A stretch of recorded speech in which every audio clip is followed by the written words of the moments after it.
We hold these truths to be self-evident, that all men are created equal, that they are endowed by their Creator with certain unalienable rights, that among these are life, liberty, and the pursuit of happiness. Well, welcome one and all to our Unalienable show. I'm Pastor Brian. I'm a Creator's kid, and you are too. Welcome once again to this show that we title Unalienable. Let me bring the camera on here. Hold on just a second. You know, I got a face for radio, I always did say, so I'm not too, I'm a little bit bashful now and then, but here we go. Looks like my mic was on this time, so I'm assuming you all heard what I was reading there. From the Declaration of Independence. Well, tonight we've got a little bit of a controversial show. No, not really. But we're going to talk about common misunderstanding. And it has to do with the very title of this program, Unalienable. As you can see in the title of the show, it says unalienable versus inalienable. Okay, aren't they the same word? Well, no, they're not. And that's what we're here to talk about. We did actually discuss this a little bit in our very first show, and I'll get to that in just a little bit, because with us now is our regular guest and co-host and President Prepper and warrior scholar, Brother Ptah. Welcome, Ptah. Welcome. Hey, thank you for having me, Pastor. Just adjusting my camera here. You know, okay. Remember that our limits. Do not adjust your do not adjust your frame. Do not adjust your picture. Oh But yeah, that was a yeah, I have good to. show. Sometimes I have to adjust my because I don't have green screens like CNN and fake news. But anyway, Right. so Well, you getting it organic. This is organic right here. that No was a great filter, old show. no filter right here. Oh, that's for sure. No filter, no filter. We're gonna basically say pretty much what we think. Maybe Yeah. dance around or use a couple other terms for some subjects that might get us off of get us off of this platform that we broadcast live on. But I don't think we'll really be touching that today. No, I don't think so. Yeah, but the term that this show is basically about and that the whole thing is about, as far as we're looking at it from this point of view, and the title of the show, Unalienable, is what does that mean? And isn't there this other word, inalienable, that means the same thing? Or is Pastor Brian just using the wrong word and mispronouncing it? What's going on here? Exactly. So I've been getting some messages about it, so I thought we'd address that a little bit. I'll go right into it here. We've received some messages. We got some comments and even one email from some viewers, because some of them are concerned that I regularly mispronunciate, as former President Bush would say, mispronunciate the word unalienable. And I'd like to take some time to explain why, and that the mispronunciation is done intentionally. And I do it to absolutely distinguish between the two words, unalienable and inalienable. Ptah, what's your basic first take on this? How do you look at it? Well, when you said unalienable, see, the formal pronunciation would be unalienable, because most people would accept that as being a formal grammatical pronunciation when they see the word unalienable, because the letters are all jumbled together. So you would pronounce it unalienable. But when we say unalienable, we are accenting the root word, in its etymological form, alien. That's the word that we're accenting, because, the root word being lean. Lean, there you go. That no man can put a lien. A lien is a claim that no man or no thing or group of men or woman, whatever, can put a claim onto a sacred right. So sometimes it's good to say unalienable, because it's a teachable kind of pronunciation. So I mean, that's the way I understand us. When we say unalienable, but of course we say unalienable. We kind of transition between both of the pronunciation. It's fine. We can say unalienable, but when we say unalienable, we want to accent the word lean, and that's important. Okay, very good, very good. And if I were to say unalienable, then it would sound like inalienable. And people basically just believe and are told that they're interchangeable, they mean the same thing, and so there'd be no big deal. But I say unalienable, which is clearly a different word. Not only is it not inalienable, it's not even unalienable, it's unalienable. So that's why I think I'm getting the questions and the comments and the emails about it. Go ahead. Did you have something you wanted to say? Well, no, I think it's totally allowable. Oh, it is to pronounce it how you want, because it could be a teachable pronunciation. If you're trying to educate the audience about, like what is your goal in terms of, like, if you want to accent the root word, lean. So that's the key. So Sure. you might pronounce it unalienable. They say, what do you mean unalienable? It's pronounced unalienable. That's fine too. Right. We know the formal pronunciation is unalienable. Let's get that straight. Sure. But when you say unalienable, you're teaching the people because the key word being lean, and Right. that no man or thing can put a claim on a sacred right that comes from, God. Very good. And that's a key part to it. So I have a little way that I want to present this and try to explain exactly where I'm coming from and try to Yeah. teach a little bit. And we'll all learn by discussing it and looking the different ideas. Okay. Okay. Well, the word pronunciation that I use, unalienable, is distinct because, first of all, as you just showed and said, it implicates our Creator and Father, Yahweh Elohim, as in being endowed by their Creator. And also, unalienable is a non-commercial word, as opposed to inalienable, which is primarily more of a commercial term. And that's to be used in relation with commerce, as I understand it. And therefore, its power is comparatively trivial when considering the jurisdiction of our Creator, as I hold that unalienable is. Okay? Now, one viewer wrote, and he said this. He wrote, "You pronounce unalienable," or maybe he meant unalienable, as unalienable. But the only pronunciation I'm aware of is unalienable, as in alien, alienate, etc., with the accent always on the A. So he was referring to the correct word that's used in the Declaration of Independence, unalienable or unalienable, as he was saying, but he was questioning my pronunciation of that word and not the word itself.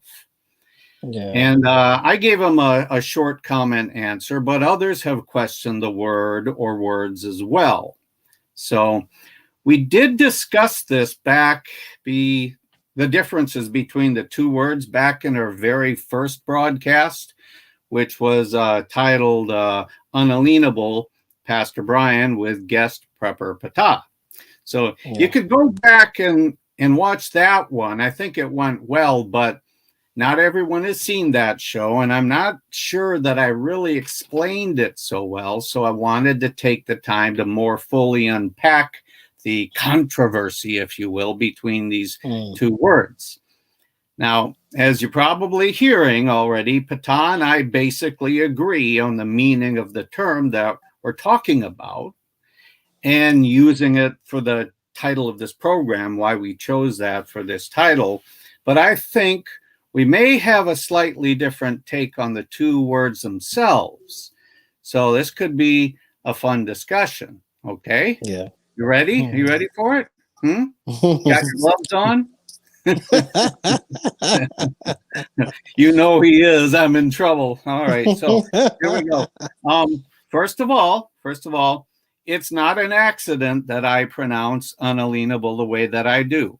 I understand that most people pronounce it as our viewer described, unalienable. And I understand that my mispronouncing the word will probably jar some people's ears a little bit or get their attention, or what's he saying? Why is he saying it like that? But while most of the world seems to pronounce unalienable as unalienable, I do intentionally pronounce the word unalienable, partly because, like you said, Ptah, so that it can be a bit of a teaching moment.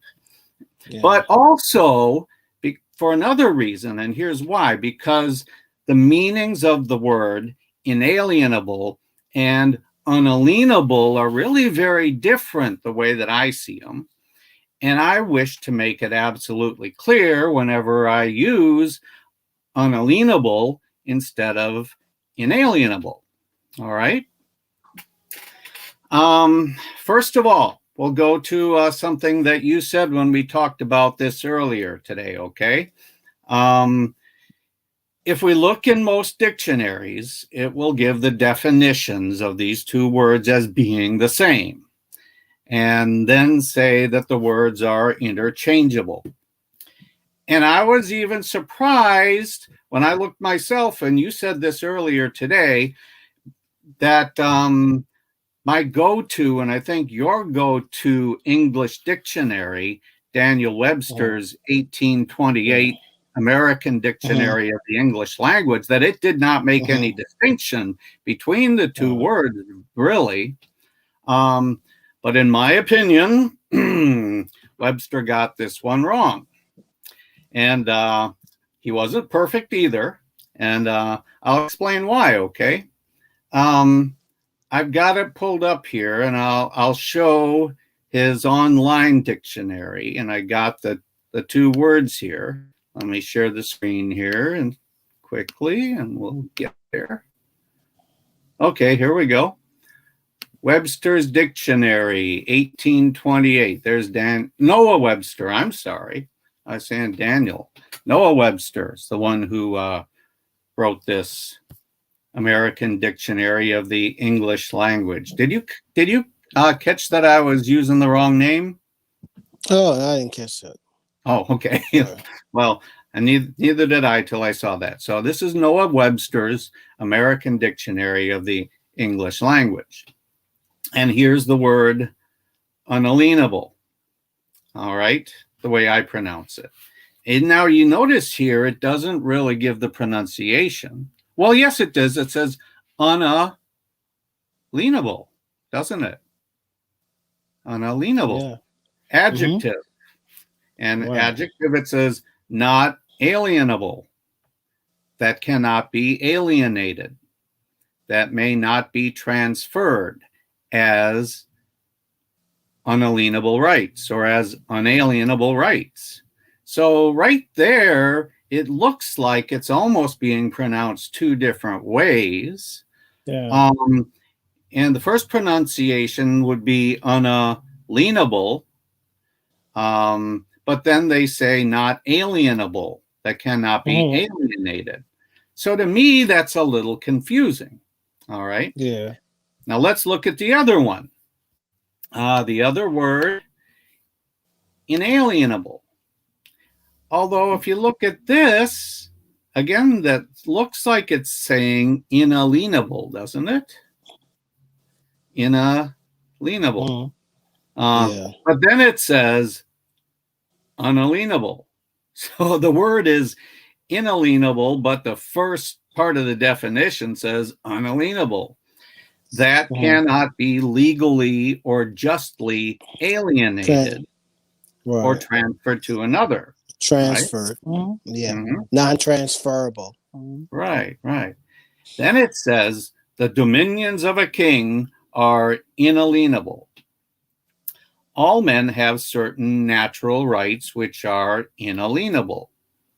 The estate of a minor is inalienable without a reservation of the right of redemption or the authority of the legislature. Now look at that. Look at this. This is really different, okay?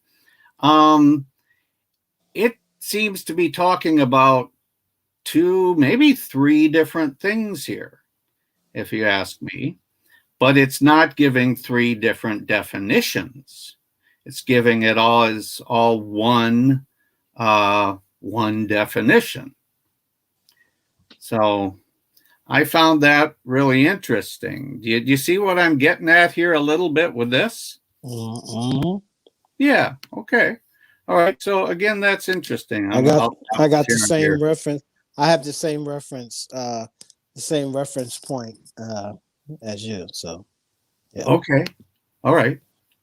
It's just a matter of, dissection and interpretation. That's all. I don't think we're too disparate or too far apart.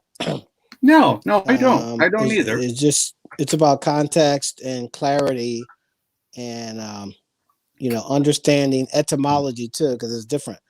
So, and for the audience, let them know that when you use the prefix, the Latin prefix "n," and is pretty much the same as the English prefix "un," un.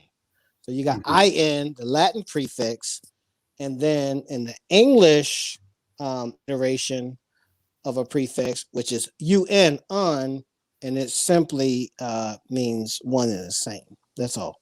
So for instance, if you say infringe or you say invaluable, or indivisible, you're not going to say, oh, well, that means like it just means n. No. And when you say indivisible, that means that not be divided, right? Like when we say indivisible with liberty and justice for all. So I don't get like obsessed with the prefixes, because you have to have context here in terms of, like Latin versus English prefixes. And I think that we need to be clear on that. That's all. Okay. Yeah, and that's very well taken. And I agree with that. I will also say, however, that, well, I'll say first, yes, you're right. Those prefixes can be and mean exactly the same thing. However, they also can mean something different.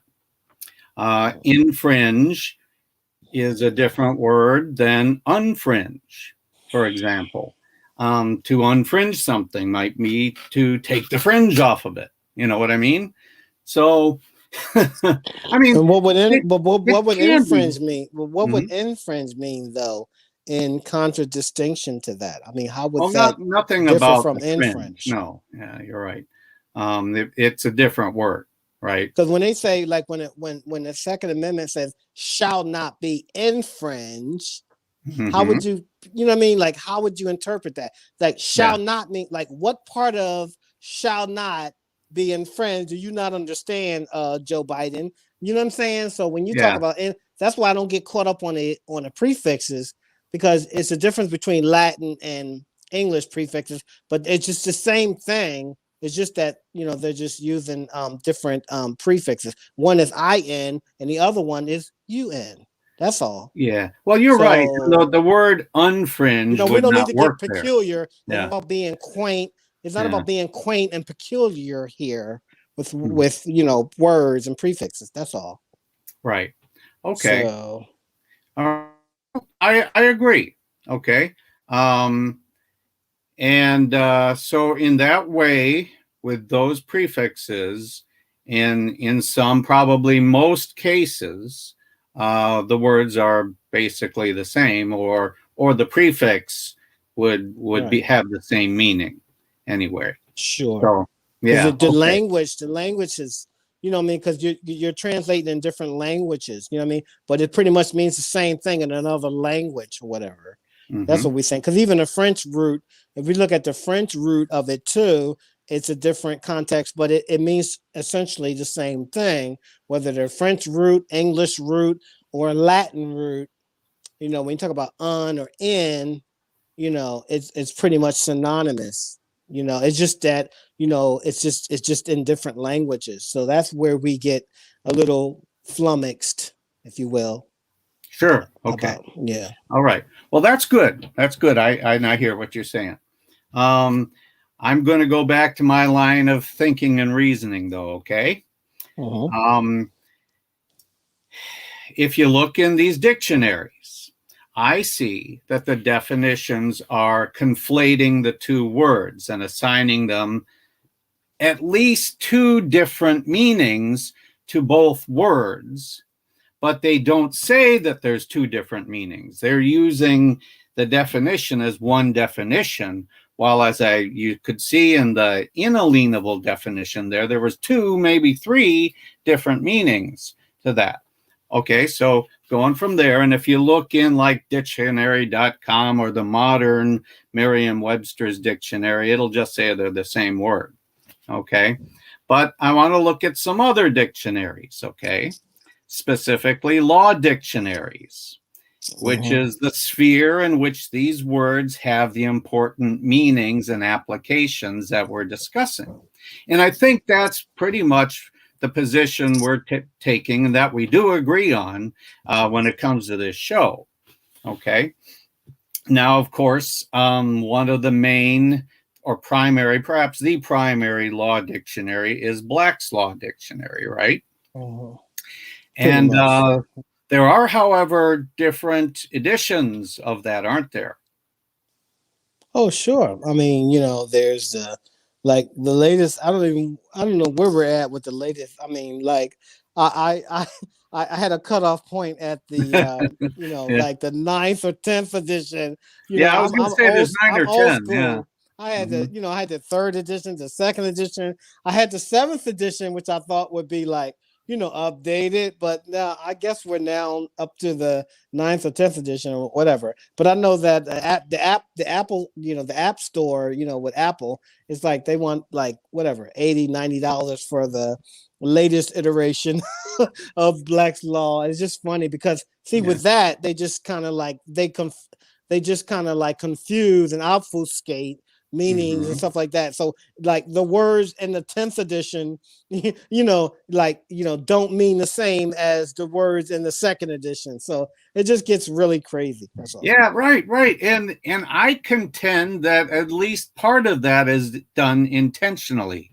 Okay. Sure. So we're going to look at this because I've got a couple of them. I've got a couple here. All right. Yeah. And according to Black's Law Dictionary, 8th edition, which is from 2004.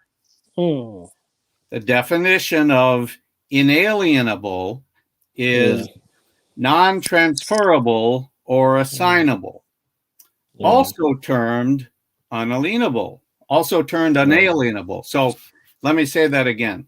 8th edition from 2004, Black's Law Dictionary. The definition of inalienable is not transferable or assignable, also termed unalienable. Yeah. Okay. And Black's 8th edition that just read from does not even define unalienable. It just says that inalienable is also unalienable. Okay, and it would thus have us believe that the words the two words are synonymous or really just the same word. Okay. Yeah. But if we go back to Black's 2nd, and tell you what, I'll show you this because sometimes it's easier for people to like I'm kind of a visual person, and people sometimes say I should do that more. So you can see some of what I wrote here, but that's okay. Let's see. If we go back to Black's 2nd edition from 1910, we'll see that it was different back there in 1910. Okay, just trying to size this here so it's a little better. All right. In the 1910 dictionary, inalienable was defined as not subject to alienation. The characteristic of those things which cannot be bought or sold or transferred from one person to another, such as rivers and public highways and certain personal rights, as in liberty, for example, liberty. Okay. Yeah. Now, the same dictionary, Black's 2nd edition from 1910, does define unalienable. And it says, incapable of being aliened. That is, sold and transferred. So those two are very different. Let's see. All right, this is a different... All right, so what I wanted to show is that those two do have quite different... here we go. Yeah, this is the same thing as in liberty. So Black's 2nd, 1910, defines unalienable as incapable of being aliened, that is, sold and transferred. So as I'm saying here, the first glance, the two terms do seem pretty much synonymous. However, while the word inalienable is not subject to alienation, the word unalienable is incapable of being aliened. So there's a definite difference here. And I believe that the distinction between the two is important to go ahead and point out. There's a difference, and I think that the differences to let me untie my tongue. I think that the distinction between these two words or terms is this. Unalienable is incapable of being aliened by anyone, including the man who holds something. Unalienable. In other words, if I have something that is unalienable, such as my creator endowed rights, it is impossible for any individual to sell, transfer, or otherwise dispose of an unalienable right. It is impossible, for example, for you to take one of my unalienable rights. All right. And it is likewise impossible for me to even voluntarily surrender, sell, or transfer one of my unalienable rights. See, once I have something unalienable, it's impossible for me to get rid of it. All right. It's endowed upon me by my creator. Unalienable rights are not commercial rights, benefits, or privileges. They are natural rights. So, like, it would be easier for me to give up the color of my eyes or my heart than to give my rights that are unalienable. Okay, now that which is inalienable, on the other hand, is merely, as Black's 1910 dictionary said, not subject to alienation. Okay? Black second does not declare that it's absolutely impossible for that which is inalienable to be sold, transferred, or assigned. Instead, I believe that inalienable merely means that inalienable rights are not subject to alienation by others.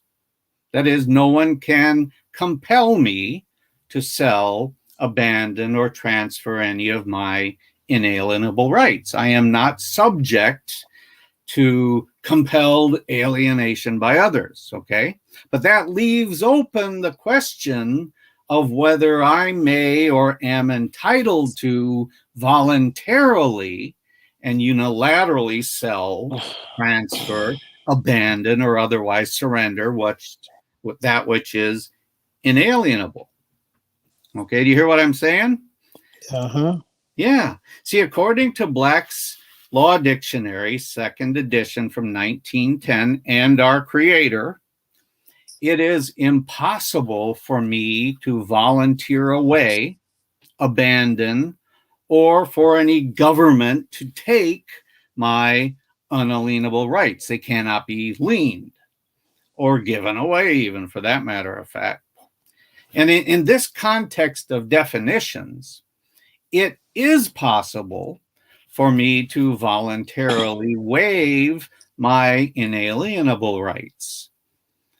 See, and I strongly suspect that our government, our corporate government, presumes that our rights are at best inalienable, and that since most of us do not expressly claim them, they contend that we should have claimed them and therefore we must have waived them. Yeah, and I think this is where we have a little cleavage here of disagreement, because remember, if you look at the earlier draft of the Declaration of Independence, Jefferson used the term inalienable. So he was against the whole idea of a corporation because he had the he wanted to he challenged the idea of a central bank, in Yeah. 1791, of a United States bank, that went against the laws of mortmain, that where Yeah. only the ecclesiastical institutions could, hold property or sue and be sued and stuff like that. So, Right. the whole idea of an entity, a separate entity. So, like Jefferson, he used the word inalienable in the Declaration Mhm. first, and it was only in the later iterations that they changed it to unalienable, and it's essentially meant the same thing. That's all I'm saying. So, Sure. and then when we look at the 1828 Webster's dictionary, it would affirm that those two were synonymous as far as the meanings. Okay. That inalienable, unalienable meant the same thing, and so because you're talking about like a Latin, like like you're talking about you're talking about a Latin negative prefix Mhm. versus the English prefix un. So All right. it's the same thing. So you're talking about a negative prefix. It's still a negative prefix. I just want your audience to understand that, because the earlier drafts of the Declaration, Jefferson said, we have it on, like you could see it on microfiche or whatever, Okay. and we have the scan, and he used the word inalienable, which essentially meant the same thing, but in the later version they put unalienable, which is the English version or whatever that they adopted, but it essentially means the same thing. That's all I'm saying. Okay. All right. I hear that. However, they did ultimately change it, probably because it was discussed. And in the actual document, they chose to use unalienable or unalienable. Um, so there is that. He may have, written inalienable originally and was planning to use that, but when it actually came out and was signed, it was unalienable or unalienable. And I haven't actually heard what Well, the that's because of discussion was. Latin. Because when you understand law, because we're going back Mhm. to the Vatican, okay? So the law see, it's going to have a Latin root. Because when we went into court, we use Latin language. That's what we use. You understand? So Yes, we're that's under, true. That's like true. if I want to get into, I don't want to get into it like when I talk about the Jesuits and stuff like that. Yeah. So of course, the root of our law is Latin based. So, I mean, that makes sense that, it would be transitioned from Latin to English or whatever like that. But when you talk about the Mhm. origins of law and certain expressions, it's going to have a law, it's going to have a Latin root, is what I'm saying. So I can see where people can get, they can conflate the two, where they get a little confused between in and un, because they don't understand Latin and this transition to English or whatever. And they think that, oh, it's a difference. It's not a difference, because you're going from one to the other, as far as language and culture. That's all. Okay. But the whole legal, you can't even touch legal. You can't even, if you got a legal dictionary or a law dictionary, you're going to come across Latin. You're going to come across Latin words. I used it in court. We use Uh-huh. all kinds of Latin words. They was like, whoa, where's he coming from? They didn't Mhm. even, the judges with the black dresses on, they Yeah. didn't even, they didn't even understand where we were going The with when we magistrate. use certain. There you go. Those actually the glorified national park commissioners under Title 28 USC 631 to 639. But Wow. exactly, they were magistrates. They got black dresses on, and they Yeah. had to take the black dresses off and remove the gold fringe flags when some of us came into the courts, because they could not sit at Mm. common law, because they didn't have the legal effect, or the really lawful effect and authority to even adjudicate our case. So, but what I'm saying is that, it's all about language. Language means everything. Yeah, Language I is the agree. key right here, Hmm. but the root of it is Latin. It's always Latin above English, above French, because you have French roots too. I can go into the history of French Freemasonry and all that, and French Hmm. words and stuff like that. But the root is Latin. The root, when you talk about law and stuff like that, is going to take you back to Latin, and so you have to understand that jargon, that verbiage, so that we can get Okay. to what's really going on here. So why then? Why do you think it was changed to unalienable? If Jefferson wrote inalienable in his first draft, Because, well, I think what do that you think? because I opine that it basically meant one and the same. It was just a matter of Latin being transitioning over to English. That's all, and it essentially Okay. meant the same thing. So if they say, "Oh, inalienable," we're going to change it to unalienable, but it's the same thing, that your rights cannot, your rights are not transferable. Right. Right. Whether it's you say "in" or "un," it's non-transferable. You can't say, well, it's if you say "in," it can be transferable. No, that's not true. If you say inalienable, it's still non-transferable. That's Mhm. that's that's the argument that I'm making. It's still, Jefferson was correct, because even though he was, interestingly enough, I have to mention this to the audience, that he was somewhat sympathetic to Adam Weishaupt, who Mhm. founded the Illuminati. Ah. Other framers were a little bit kind of like concerned about Illuminist teachings inside of the lodges, because the founders were, they Oh were yeah. Freemasons. So you had the local Freemasons versus the Grand Lodge, the International Lodge, and the International Freemasons. So, they had concerns about that, and so Jefferson was a little bit sympathetic to Adam Weishaupt. So, but I mean, but other than that, I mean, we know he was, with France, like ambassador or whatever like that to France. But, and French Freemasonry, woo, that's deep. We're going to have another show on that. But the Mm. point being that Jefferson understood liberty though too, and so I think that I give him the, even though I come at Jefferson for his moral inculpability with respect to slaves and stuff like that, and he was tortured. He was tortured. He's going to be tortured, with the whole idea of slavery and Sally Hemings and Monticello. Yeah.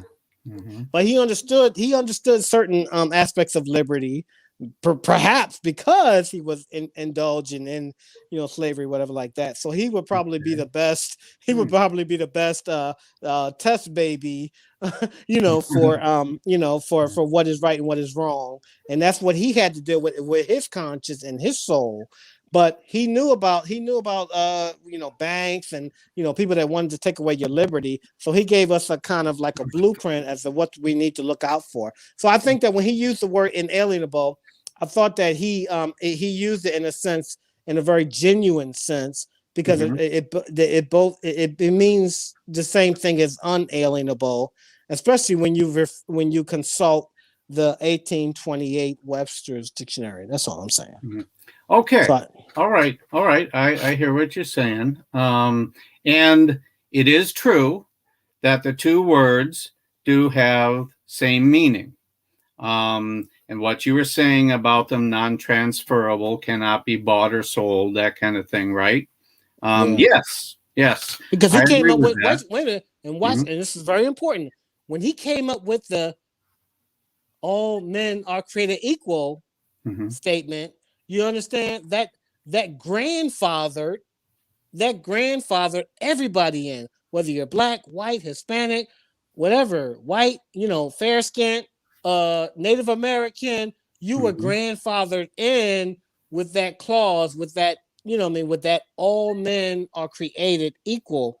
Because he could have easily said, "Oh, only all white men, all white Western men are created equal." But when he said all men are created equal, that, you see what I'm saying, it opened up a whole potpourri of ideas, as far as people being able to access, like rights. It's like, hey, we recognition. as far as recognition of natural rights. What we say, God's law, nature's rights, and stuff like that. And so you were there, you were grandfathered in, and then that's why people in other countries they're looking up to us like, hey, America, they're looking up to us. If we lose America, the whole world goes down, because they're looking up to us like, hey, you guys got guns, you guys got the Constitution, like, what's going on? Like, where y'all at? Why y'all ain't standing up? So so this is the hotbed. This is the last bastion for freedom here, because they're looking up to the Constitution and the Bill of Rights and the Declaration. Like, hey, where y'all at? Where the men at? Where y'all at?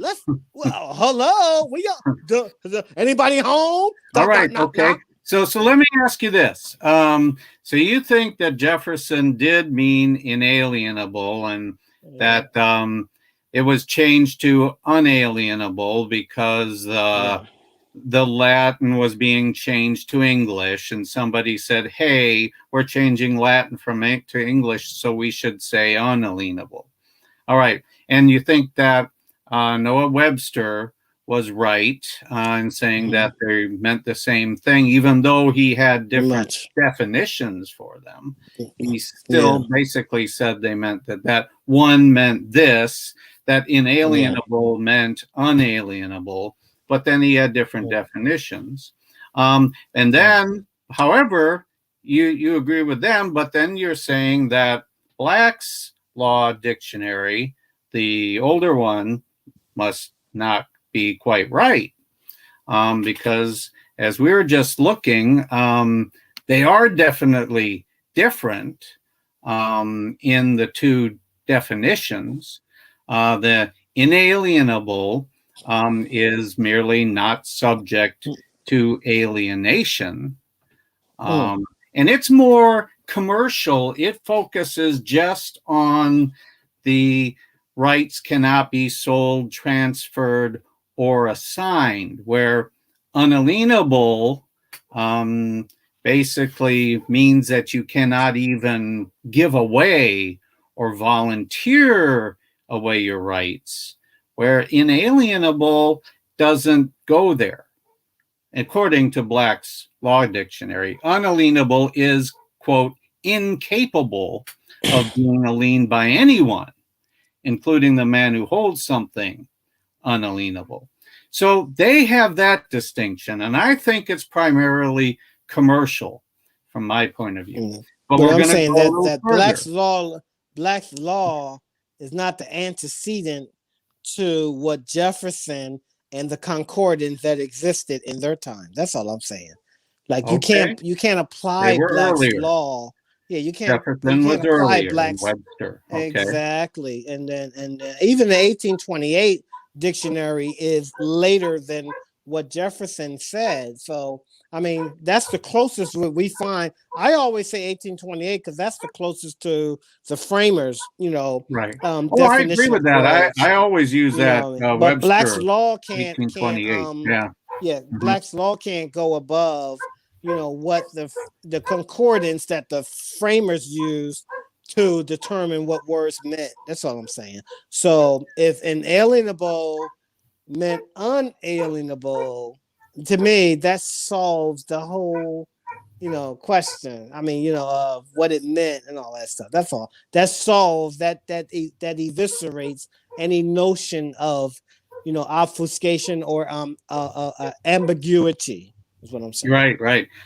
Looking in the chat room here, I've got some guys. Hello, all of you. Lone Wolf Iron Fist says, "So is it un or in?" LOL. Okay, it's both. We're not done yet. Wait a minute, it's both. It's both. See how easy that is?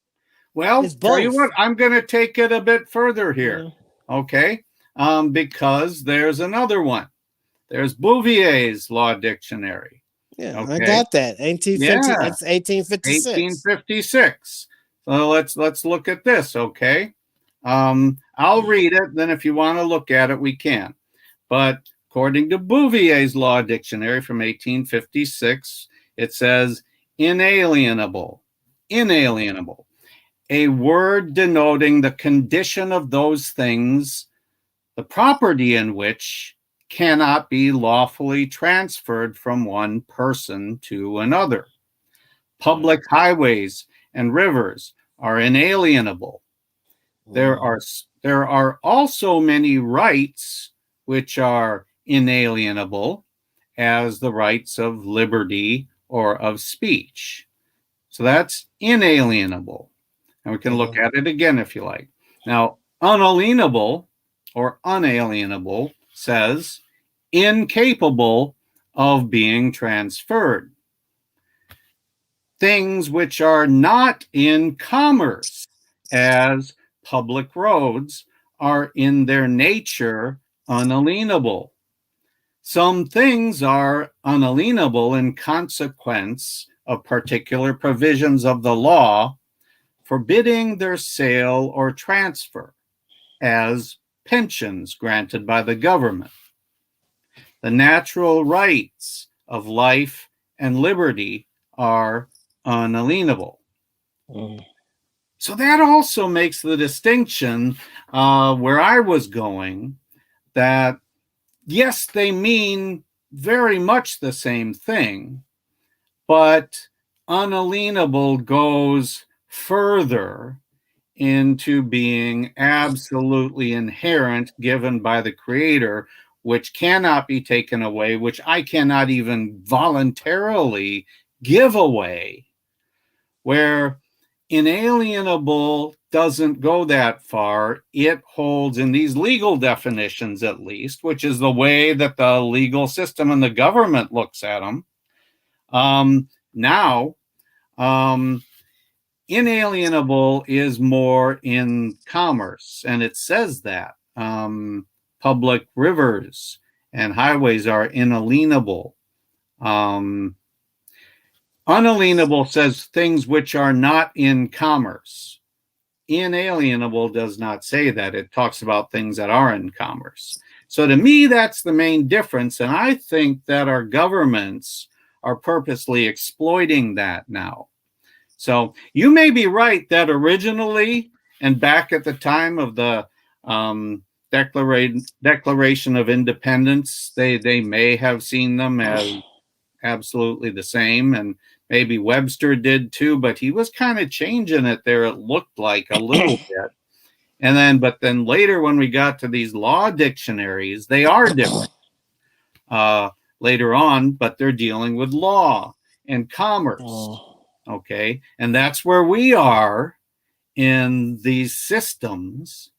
So that's pretty much, well, that is the way that I look at it when I'm considering the title for this program to be unalienable. They're absolutely given to us and inherent from our Creator, and they cannot be bought, sold, taken away, nor given away or volunteered away. Inalienable leaves that door open, and I think our governments know it. For example, the Pennsylvania Constitution has this, and it uses the word inalienable. Okay, and I may be wrong, but I think they did it on purpose. I think they wanted to have that little bit of control over us that they can use in the courts or, in whatever way possible. And then they teach us that they are the same, even though the law dictionaries say that they're not. Okay, so you hear what I'm saying? I think that's a valid point, and it's really interesting. No, I mean, I hear what you're saying. I mean, it's just we always consider other perspective and opinion. No doubt about that. Sure, of course. Well, that's why, and we don't have to go away hating each other, do we? No, not at all. We both are learning something. This is not cancel culture. We're all learning something. As we say, it's not cancel culture over here. It ain't no snowflakes over here. Right. Yeah. So I conclude that while there may be some confusion between the two terms, Yeah. unalienable offers great and absolute power, while Yeah. to the people, while inalienable is weaker. It seems to me more conditional in the law anyway, and probably subject to at least some alienation. So what I say is, why take a chance? Why not make it your business to ensure that every time you have a chance to use one word or the other, you always just choose to use unalienable? Why not use the exact word unalienable that was used by Jefferson in the Declaration of Independence? Um, Well, and that you the can later stand on in the draft, law. but you have to be clear because you're talking about the later draft of the Declaration, because the earlier draft said inalienable, Yeah. under Jefferson. So that's the key. So you want to have balance here. So I mean, like when Biden says what he says, whether you use inalienable or unalienable, you're going to challenge these unlawful executive orders. It doesn't matter whether you use on or in. The bottom line is that, the government is our servant and that we, the people, are the highest authority. All power is inherent in us. We're the highest authority. So that's, Mm-hmm. see, to me, I see, because I deal with, like what is really germane here.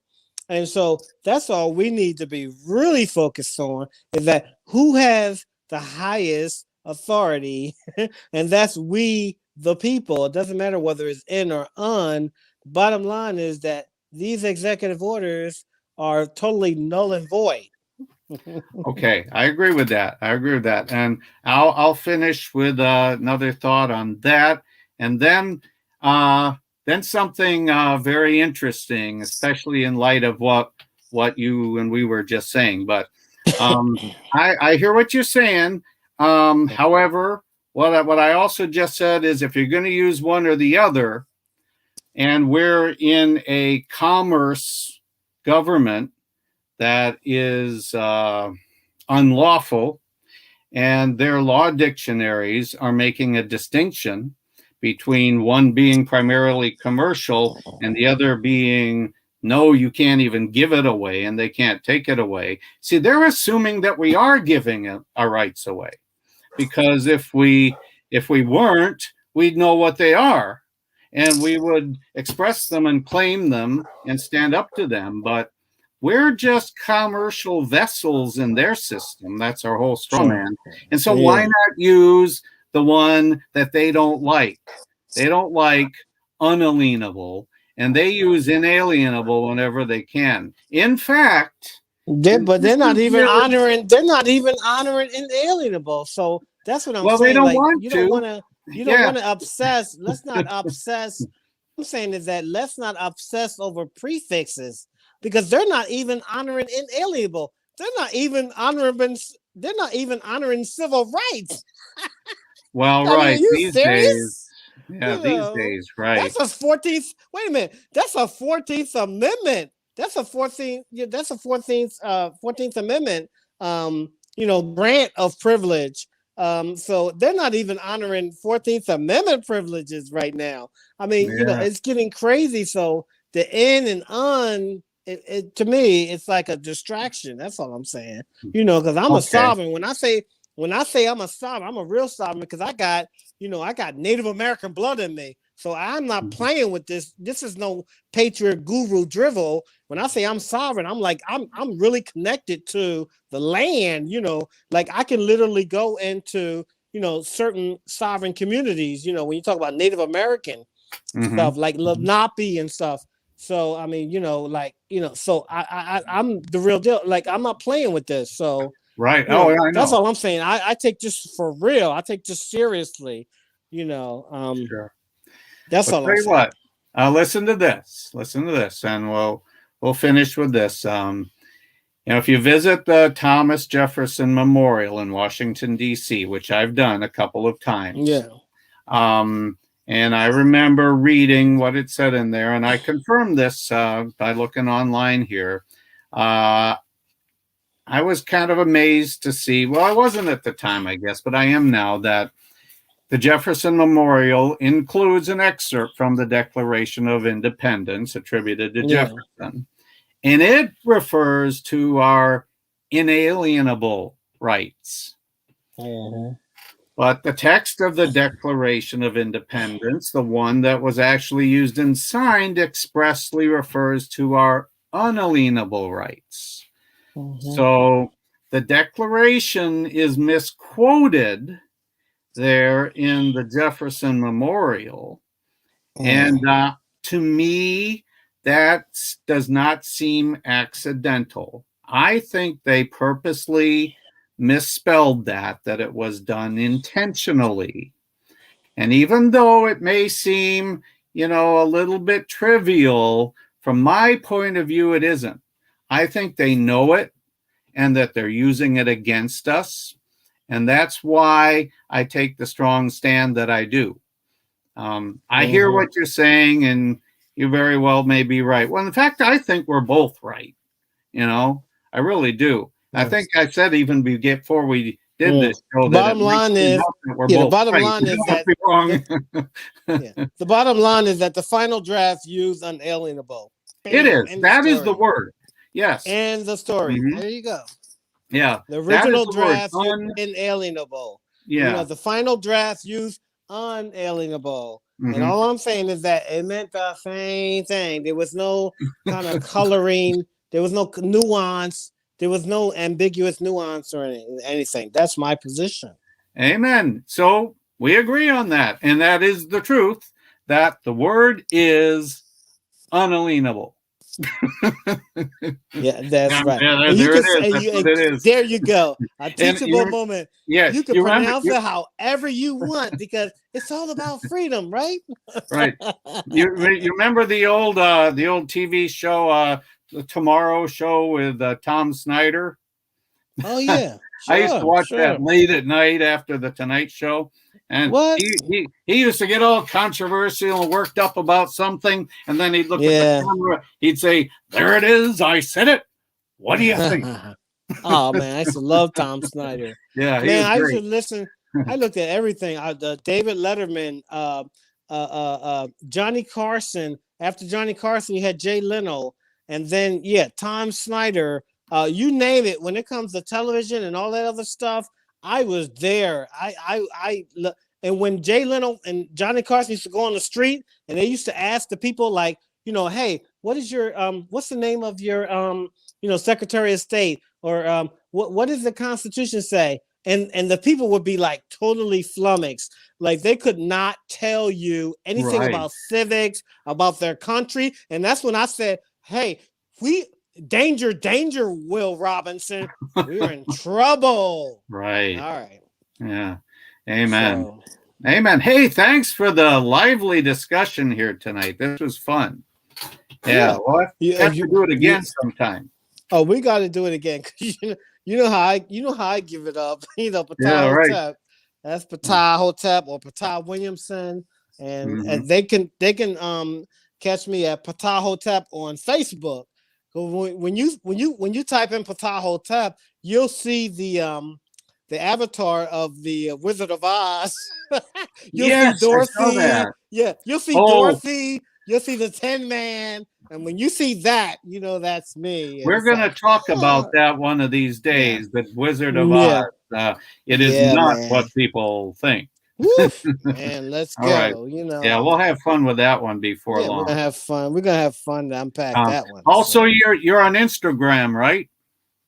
You're on Instagram as Hotep Ptah. So and then we speak Prepper English. We speak Prepper English, not proper English. We speak Prepper English, which is our first language. So it's all about preparedness because it's about to get. Let me tell you something. It's about to. Everything's about to go left. But I ain't going, we're going to talk about that at another date, at another level, but, at another time. But things are about to go left. And so You know what I mean? It's something that we had United States under investigation for 29 years. So I don't know if people are going to be ready for this, but bang, bang, boom, Yeah, Yeah. amen. Yeah, there you Amen. go. And your website again, is prepperenglish.com. It's prepperenglish.com. You already know. Yeah, yeah, there it is. So, and we There don't it deal is. with, I don't, What do you think? we don't Amen. dabble in conspiracies. See, they always like to try to put you on the, they always try to put you on another type of Tom, like conspiracy theorist, or he's crazy, or he's like he's just speculation, or it's just like nothing that you can't verify. But everything I do is verifiable. You can look it up. You can, the fact checkers, they run scared. They won't even respond to us because they know they can't fact check that. So we're fact checking the fact checkers, and we got them running. They won't say nothing. Even the government, they won't say nothing back to us when we send interrogatories, when we send public notices. They won't say nothing back because they can't answer us. So you know what they do? They stalemate. Like they've been doing since 1994. They stalemate with inaction, meaning that they won't respond to you as though you're, like this is a form of gaslighting. They're gaslighting us, like, you just ignore us, and they won't respond because they can't respond because we proved that this is not the real United States. But anyway, if they do respond, they'll be proven wrong. Yeah. Bingo, Joe Biden's voice. Bingo. All right. And on that bright note, we'll say thank you and thank you. Good night, everyone. Ptah, once again, enlightening as always. So thanks. Thank you, Pastor. You already know. God bless the Republic. Here we come. You know what I mean? Like the monkeys. Here we come, coming down the street. What? Get the funniest looks from everyone we meet. That's the truth. Hey, it's the monkeys. Yeah, especially when I have my no mask shirt on. You should see the look I get. What? I know, right? Pastor, you're like, yo, Pastor, you the GOAT, man. Like, we love you, man. Amen. Amen. We love you too. Come on back. Y'all come back now. You hear? Amen. I know, right? Beverly Hillbillies. What's up, Beverly Hillbillies? I'm a TV dude, so yeah, y'all come back now. You hear? Amen. Amen. Amen, God. All right. Well, thanks again. Blessings and shalom to you. Shalom. Peace, God. We all God. We are created in perfection. That's the thing we got to understand. Don't you ever say, nobody's perfect. Nobody's perfect. You were created in perfection. When you understand your DNA, your mitochondria DNA, which is female, passed down to the prosperity, to the, you know what I mean? To the offspring. Good. So you are created in perfection. Don't you dare say you're not perfect. You are created in perfection. You are God. You are God. You are the emissary of God. And so let's keep that in. Let's keep that on the forefront. Let's keep that on the forefront and on the front page. Anyway, sorry, I'm off. I'm stepping off of my platform here. Oh, well, that's okay. We'll bring you back soon. Okay. You better. All right. God bless. See you later. God bless everybody. I love y'all. Amen. All right. Well, that was good. That was fun. Yeah, boy, he really knows a lot. And that's one reason I enjoy having him as a regular here. And I'm sure you do too. So what it comes down to for me, and I am the one who came up with the idea and the name of the show. And as we said at the end there, the word actually is unalienable. See right there, that is the word that was used in the Declaration of Independence. And it does mean that our creator endowed rights cannot be taken away. They cannot be bought or sold or transferred.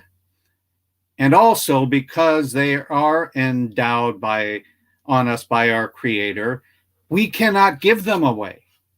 We cannot even sign a contract that I have no rights, that we have no rights. We cannot volunteer our rights away. We have them, whether we know them, recognize them, express them, or use them or not. we have unalienable rights and always will. So that's our show for tonight. Before we go, I'm going to show you once more, as you can see at the bottom of the screen, that's our website, unalienable.online. Please visit there and leave your email for us on the contact page, if you would, so we can put you on our newsletter. Just finally figured out a good way to do that, so we'll have another one coming out here soon. And thanks to all of you who responded to that recent test one I sent out. You can also watch all of our shows there on the show page, and you can get one of those no masks shirts there. We have different styles and such, and we even have unalienable rights shirt. So that's our merch. And thanks again. I'm Pastor Brian. I'm a creator's kid with unalienable rights, and you are too. God bless.